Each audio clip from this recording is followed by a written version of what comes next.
마태복음 5장 3절에는요, 마음이 가난한 사람이 복이 있다. 하늘나라가 그들의 것이다. 라고 말합니다. 근데 가난하다는 걸요, 누구도 좋아하지 않습니다. 가난은요, 뭔가 부족한 상태고 남들보다 못 사는 것, 평균 이하를 가난한 것이라고 얘기하잖아요. 그렇기 때문에 누구나 가난한 것을 좋아하지 않아요. 근데 성경은 단순히 가난하다가 아니라 마음이 가난한 자가 복이 있다고 말합니다. 그러면 여기서 마음이 가난한 게 뭘까요? 오늘 가나안 여인 이야기를 통해서요, 마음이 가난한 것, 가난한 마음에 대해서 생각해 보고자 합니다. 예전에는 해외여행 나갈 때 바리바리 싸들고 나갔어요. 뭐 햇반이라든지 컵라면, 김치, 고추장 이런 것들을 싸가지고 다녔습니다. 근데 요즘에는요, 많이들 안 싸가지고 나가시는 것 같아요. 인터넷에 정보가 많으니까 어디 가면은 우리 입맛에 맞는 음식점이 있다는 걸 잘 알아요. 그리고 어디 가면은 한국 음식점이 있다는 걸 알아요. 그래서 굳이 바리바리 싸가지고 다닐 필요가 없는 것 같아요. 그런데 예수님과 제자들의 해외 선교 여행은 어땠을까요? 유대인들은요, 굉장히 까다롭습니다. 음식을요, 굉장히 가려 먹어요. 먹을 수 있는 음식이 있고요, 또 먹지 못하는 음식이 있습니다. 예를 들어서 소고기는 먹을 수 있나요? 네, 소고기는 먹을 수 있어요. 근데 돼지고기는 어때요? 돼지고기는 못 먹고요. 오징어는 어떨까요? 오징어도 못 먹고요. 새우도 못 먹어요. 그러니까 이스라엘에 있을 때는 상관이 없습니다. 아무 문제가 없어요. 시장 어디 가서 아무 음식이나 집어 먹어도 아무 문제가 없습니다. 왜? 거기는 이스라엘 사람들만 사니까, 유대인들만 사니까. 다들 음식의 정결법을 지키니까 아무 문제가 없습니다. 그런데 해외에 나가면 이게 완전 사정이 달라집니다. 일일이 물어봐야 돼요. 여기 음식에 뭐가 들어있는지. 우리가 먹을 수 있는 그것들로 만들어진 음식인지 일일이 물어봐야 돼요. 우리도 요즘에 보면 음식 같은 거 사면 뒤에 깨알같이 성분표 있지 않습니까? 그거 하나하나 읽어보면서 이걸 내가 먹을 수 있는 음식인지 살펴봐야 돼요. 또 거기다가 조리기구도 살펴봐야 돼요. 만약에 냄비에다가 국을 끓였는데 그 냄비가 예전에 돼지고기 삶은 냄비면요, 유대인들은요, 그 냄비에 끓인 음식은 아무것도 못 먹어요. 그러니까 신경 쓸 게 굉장히 많다고요. 해외에 나가면요, 유대인들은 굉장히 음식 때문에 스트레스를 받을 수밖에 없습니다. 해외에 나가면 멀쩡했던 사람도 예민해지고 까칠해지고 작은 일에 기분이 상하고, 근데도 예수님은 아랑곳하지 않고 자꾸 해외 선교 여행을 다니시는 거예요. 제자들 입장에서는 따라가고 싶지 않죠. 근데 어쩔 수 없이 예수님 때문에 따라온 거예요. 오늘 이야기는요, 예수님의 해외 선교 여행 중에 있었던 사건입니다. 마가복음 7장 26절 같이 읽으시겠습니다. 마가복음 7장 26절. 그 여자는 그리스 사람으로서 시로 페니키아 출생인데 자기 딸에게서 귀신을 쫓아내 달라고 예수께 간청하였다. 마가복음에서 이 여자가요, 그리스 사람이라고 나오고요. 더 자세하게는 시로 페니키아 출생이라고 나와요. 개역개정에는 수로보니게 사람이라고 나오는데요. 아마도 시리아에 살고 있는 페니키아 족속이라고 말하고 있는 것 같습니다. 그러니까 이 사람은 확실히 유대인이 아니고요, 이방인이에요. 근데 게다가 이 여자에게는 흉악한 귀신에 들린 딸이 있었어요. 그러니까 유대인들에게 이 여자는요, 가까이 해서는 안 되는 사람이에요. 부정한 사람이에요. 저주받은 이방인이었어요. 근데 이 여자가 예수께서 이 지역에 오셨다는 소문을 듣고요, 예수님을 찾아와서 말하는 거예요. 다윗의 자손이신 주님, 나를 불쌍히 여겨 주십시오. 내 딸이 귀신에 들려서 괴로워하고 있습니다. 라고 외치면서 예수님께 도움을 청하고 있습니다. 근데 이 사람은요, 혈통적으로나 인종적으로 유대인이 아니에요. 사실 다윗의 자손은 유대인의 구원자잖아요. 유대인을 해방시키러 다윗의 자손이 오는 거지, 유대인이 아닌 이방인하고는요, 다윗의 자손하고는 상관이 없어요. 유대인들이나 다윗의 자손을 기다리지 이방인들이 무슨 다윗의 자손을 기다립니까? 이렇게 다윗의 자손과 전혀 상관없어 보이는 이방인이었는데도 불구하고 그럼에도 지푸라기를 잡는 심정으로 예수님을 찾아온 거예요. 이 여자한테 무슨 사연이 있길래 예수님한테 찾아온 걸까요?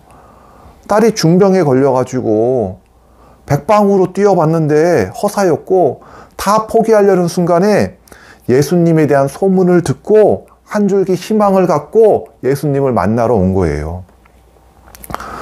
지금은 고인이 되신 황수관 박사님이 옛날에 텔레비에 나와서 말씀하신 게 있어요. 자기 어릴 적 이야기. 자기가 어릴 때 홍역인가 고열을 앓고선 죽을 뻔했다는 거예요. 도무지 열이 내리지 않아가지고 아버지가 보니까 아우 얘가 희망이 없어 보였어요. 틀렸어. 아유. 근데 저거를 계속 놔뒀다가 엄마가 아이가 죽는 모습을 보면 엄마가 많이 상심할 것 같아가지고 아버지가 마음에 결심을 한 겁니다. 지게를 지고요. 엄마한테 아이를 내놓으라고. 내가 아이를 데리고 있다가 죽으면 산에 묻어줄 테니까 아이를 내놓으라고. 엄마한테 그랬대요. 그랬더니 엄마가 절대 안 된다고. 안 된다고 하면서 황수관 위에다가 엎드려가지고 내가 이 아이 살릴 거니까 살릴 거라고 그러면서 엄마가 황수관 위에 막 엎드려가지고 하나님한테 기도를 했대요. 그리고 기적적으로 열이 내려가지고 황수관이 자기가 살았다고 나중에 텔레비 나와서 얘기하더라고요. 엄마들의 자식에 대한 그 모성애는요, 아빠들은 따라갈 수가 없는 것 같아요. 이 엄마도 마찬가지였어요. 자신의 아이 살려보겠다고 처음 보는 유대인들을 찾아 나서서 드디어 예수님을 발견하고 예수님한테 온 거예요. 하지만 이 여인이 예수님을 만나기 위해서는요, 관문이 있었어요.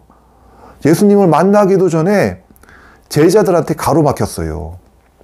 제자들과 이 여인 사이에 실갱이가 벌어집니다. 한 번만 예수님을 만나게 해주십시오. 아니 이 여자가 여기가 어디라고 옵니까? 썩 꺼지시오. 당신 같은 여자가 찾아올 때가 아니야. 그런데도 이 여자가 포기하지 않고요. 예수님 여기 좀 봐주세요. 예수님 나 좀 도와주세요. 예수님만 찾는 거예요. 그 소리를 듣고 예수님이 이 여인에게 반응하기 시작합니다. 제자들이 예수님한테 말합니다. 예수님, 저 여자 때문에 성가셔 죽겠어요. 우리가 보니까 저 여자는요, 아주 부정한 여자입니다. 가까이 하시면 안 돼요. 당장 저 여자를 돌려보내십시오. 예수님, 좋은 말로 타일러서는 들을 여자가 아닌 것 같습니다. 아주 호통을 쳐가지고 내쫓으셔야 됩니다. 아마 제자들이 예수님한테 이렇게 말했을 거예요. 마가복음 7장 27절 같이 읽겠습니다. 예수께서 그 여자에게 말씀하셨다. 자녀들을 먼저 배불리 먹여야 한다. 자녀들이 먹을 빵을 집어서 개들에게 던져주는 것은 옳지 않다. 아니 예수님 이렇게 심한 말씀을 하셨어요. 아주 이건 모욕적인 말 아니에요? 유대인들을 먼저 배불리 먹여야 된다. 유대인들에게 먹을 빵을 집어가지고 이방인이 너한테 줄 수 없다. 이렇게 말하는 거잖아요.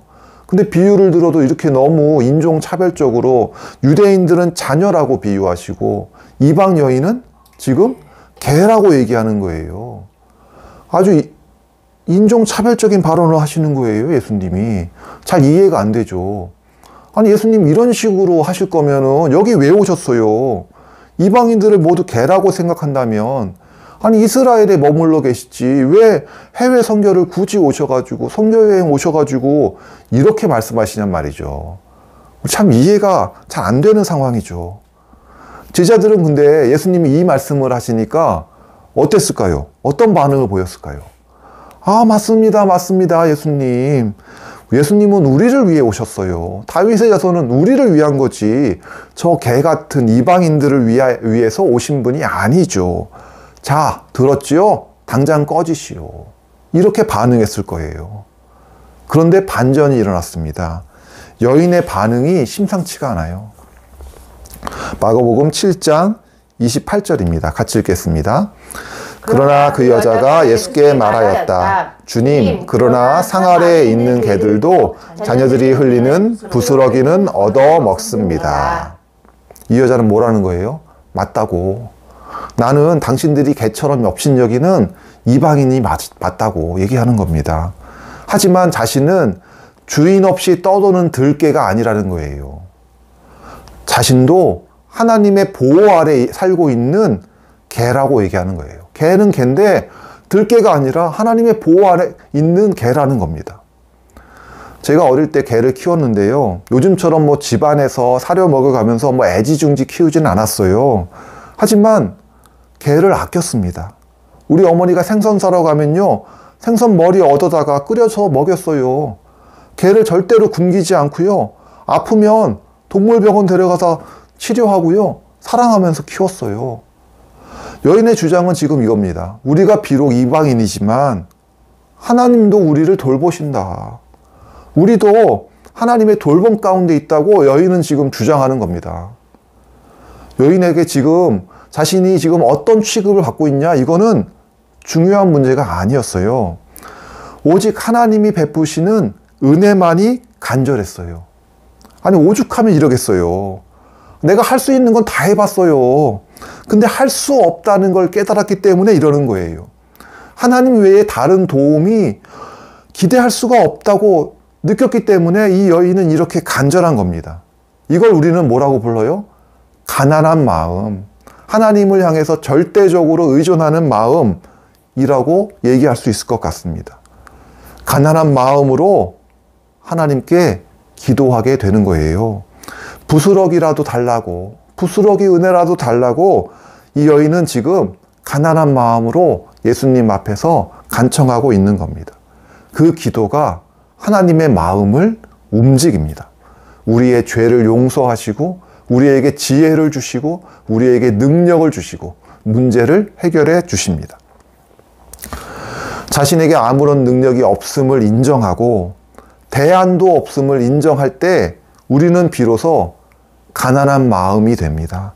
가난한 마음, 하나님만 절대적으로 의지하는 그런 마음이 됩니다. 이 여인은 지금 가난한 마음으로 부스러기 은혜라도 달라고 지금 간청하고 있습니다.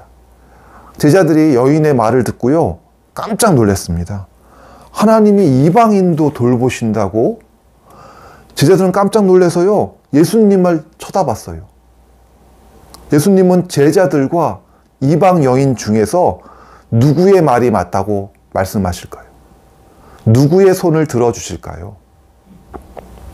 29절, 30절입니다. 같이 읽겠습니다. 그래서 예수께서 그 여자에게 말씀하셨다. 내가 그렇게 말하니 돌아가거라. 귀신이 내 딸에게서 나갔다. 그 여자가 집에 돌아가서 보니 아이는 침대에 누워있고 귀신은 이미 나가고 없었다. 아멘. 예수님은 지금 누구의 말이 맞다는 거예요? 이방 여인의 말이 맞다는 거예요. 그리고 그 자녀를 고쳐주셨습니다. 여인의 말대로 하나님은 유대인만의 하나님이 아니에요. 하나님은 이방인들도 돌보세요. 그래서 우리가 이렇게 선교 여행을 온 거다. 예수님은 지금 이렇게 제자들을 가르치고 계십니다. 제가 기억나는 영화 중에 하나가요, 브루스 윌리스가 주연한 식스 센스라는 영화예요. 그게 왜 기억이 남냐면요, 마지막에 엄청난 반전이 있거든요. 반전 이후에는요, 새로운 시각으로 영화 전체를 다시 보게 됩니다. 아, 그래서 이랬구나. 그 장면이 이런 의미가 있었어. 상황을 완전히 새롭게 이해하게 됩니다.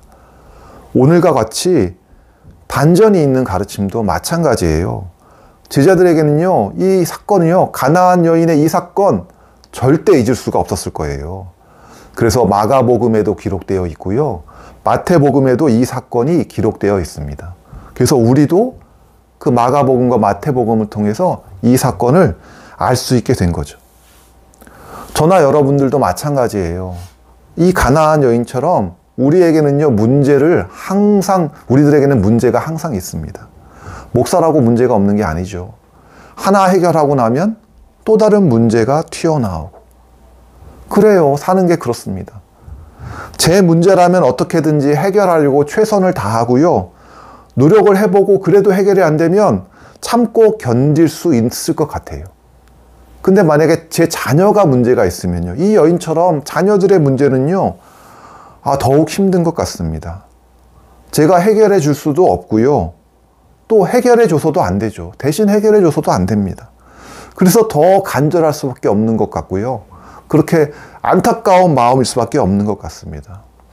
그럴 때면요, 내가 할 수 없음을 인정해야 됩니다.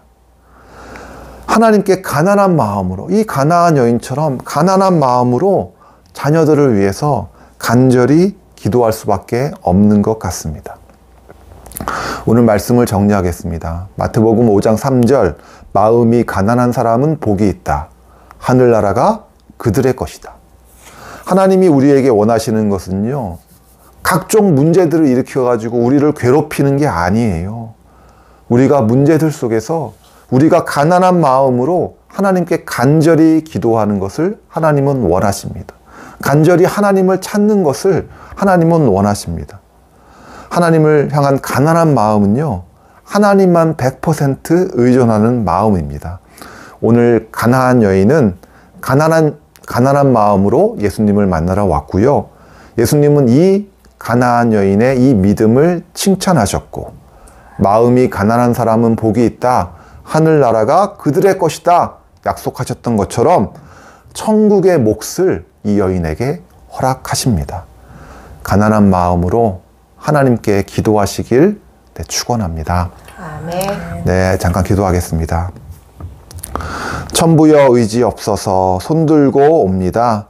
주님만 의지하고 나아가오니 하나님 우리를 거절하지 마시고 우리를 만나주시고 우리의 기도를 들어주시옵소서. 오늘 이 가나안 여인처럼 가난한 마음으로 절박한 심정으로 예수님을 찾아옵니다. 예수님 앞에 나아오니 하나님 우리를 맞아주시고 우리의 기도를 들어주시옵소서. 사랑하는 자녀들을 위해서 기도하오니 하나님 아버지, 이 가나안 여인의 기도처럼 우리들의 기도를 들어주시옵소서. 하나님은 나를 도우시는 분이시고 하나님은 나를 건져주시는 분이십니다. 하나님 지체하지 마시고 속히 우리들의 기도를 들어주시옵소서. 깊은 절망 속에 빠져있는 우리를 구원하신 하나님을 경험하는 우리들 되게 하여 주시고 늘 하나님을 신뢰하며 하나님께 가난한 마음으로 나아가는 우리들 되게 하여 주시옵소서. 감사하며 예수님의 이름으로 기도했습니다. 아멘.